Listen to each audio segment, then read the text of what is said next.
Good morning. I thank you for having me contribute to this Petersburg Pedagogical Forum. Our schools today are our society tomorrow, so that's why your forum is really so important. And we have really no time to lose. Some people predict that about half of today's job tasks can be overtaken by tomorrow's technology. And the dilemma for educators is that the kind of things that are easy to teach and also easy to test have also become easy to digitize and to automate. Robots are taking over whole factories. Think about augmented reality. It integrates the world's most advanced knowledge right into what we know. That means that the modern world no longer rewards us just for what we know. Yandex or Google know everything. The world rewards us more and more for what we can do with what we know. And that means a very different path. Digitalization is connecting people, it's connecting cities, countries, continents, that in a way that vastly increases our individual and also our collective potential. Any of us can now change the world for the better or worse, and together we can address the world's most complex challenges. But digitalization has also made the world more complex, more volatile, more uncertain. Digitalization can be incredibly democratizing. We can connect and collaborate with anyone else. But digitalization can also concentrate incredible powers. Digitalization can be incredibly particularizing. The smallest voice can be heard anywhere in the world, but it can also be incredibly homogenizing, squashing individuality and also cultural uniqueness. Digitalization can be incredibly empowering. Think about the new entrepreneurs in St. Petersburg. Now, they can do anything. They have, enormous potential through digital technologies.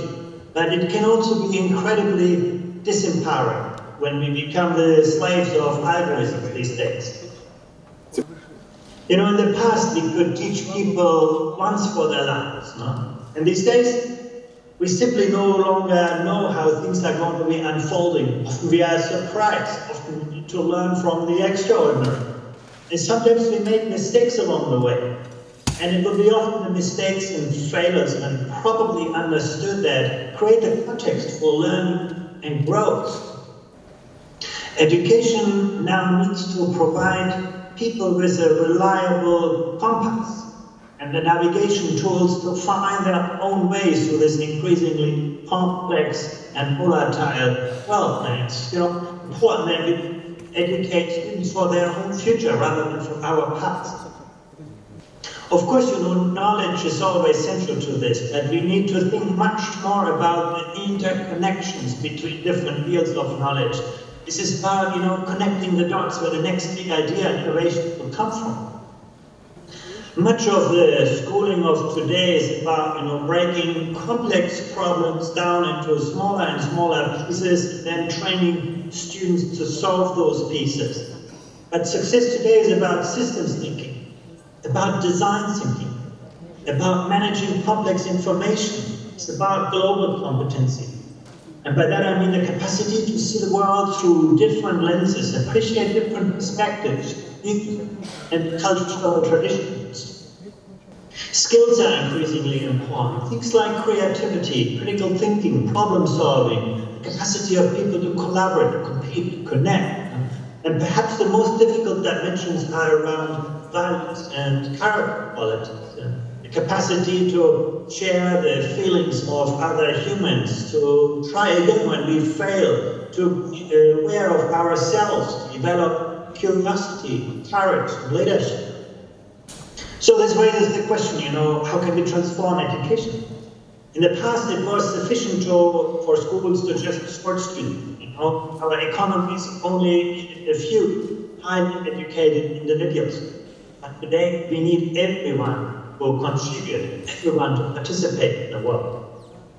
And our global PISA comparisons show that this is an achievable goal. You have countries in East Asia which are capable to give even the most disadvantaged children an excellent education.